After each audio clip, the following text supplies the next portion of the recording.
नमस्कार दोस्तों, आप सभी का हमारे YouTube चैनल में स्वागत है। आप इस क्वेश्चन को देख रहे हो ना, आप जानते हो ना कि ये कितना कठिन होता है। हम आपको सेकंडों में सॉल्व करना सिखाएंगे। सेकंडों का मतलब है मात्र 2 से 3 सेकंड में, ठीक है, सॉल्व करना सिखाएंगे। इस तरीके का प्रश्न आपको एग्जाम में दिया गया है कि 63 प्लस 2 पूरे के ऊपर स्क्वायर रूट, 63 प्लस 2 पूरे के ऊपर स्क्वायर रूट, 63 प्लस 2 पूरे के ऊपर स्क्वायर रूट, और ये चलता ही जा रहा है, चलता ही जा रहा है, चलता ही जा रहा है। ठीक है, इसको सरल करने का देखो सबसे सरल तरीका मैं आपको सिखाऊंगा कि इस प्रश्न से पहले इसका जो बेसिक है उसे सीख लो। जैसे मान लीजिए किसी क्वेश्चन में दिया गया है 12 प्लस 12 प्लस 12 और ये भी जा रहा है अनफाइनाइट तक। इसके ऊपर स्क्वायर रूट है, इसके ऊपर भी स्क्वायर रूट है और इसके ऊपर भी स्क्वायर रूट है। तो ये वाला प्रश्न और ये वाला प्रश्न बिल्कुल सेम हो गया। फर्क कितना हो गया कि यहां पे 2 दिया गया है, बाद में यहां 2 नहीं दिया गया।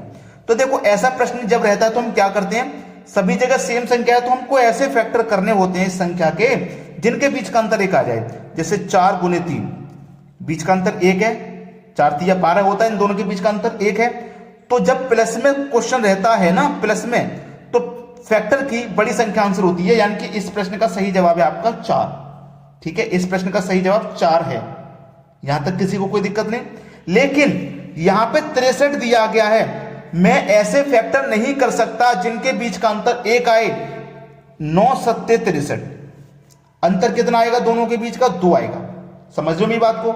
यहां पे फैक्टर का अंतर 1 था, यहां पे फैक्टर का अंतर 2 है। अब यहां पे अगर आप 1 लिख दोगे, अगर यहां पे आप 1 लिख दोगे तो 1 अंतर है, लेकिन 1 को लिखिए चाहे मत लिखिए।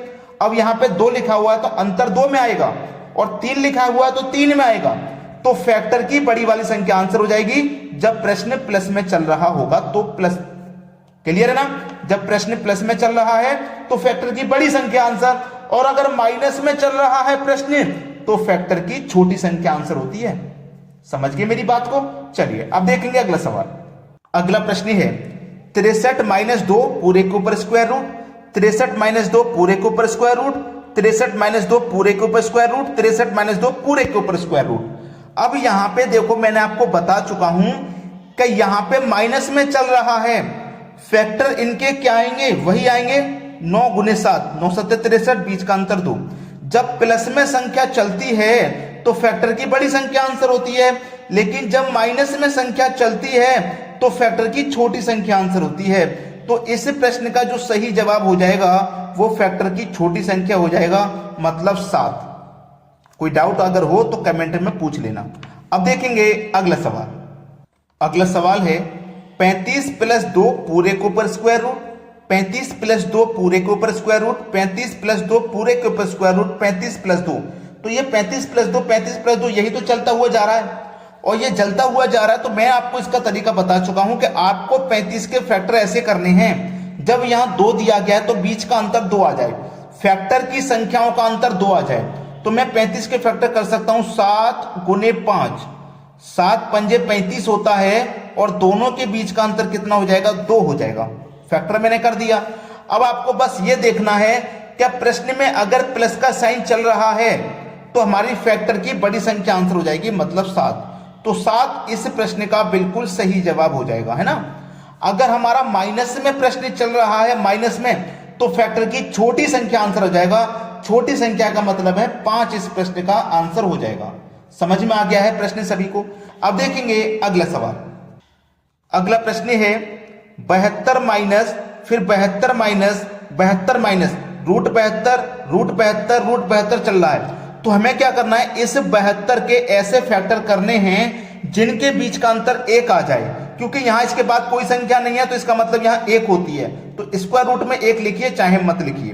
तो 72 के गुणनखंड क्या हो सकते हैं? 9 अट्ठे 72 होता है, इनके बीच का अंतर भी 1 है। जब माइनस में संख्या चलती है तो फैक्टर की छोटी संख्या आंसर होती है।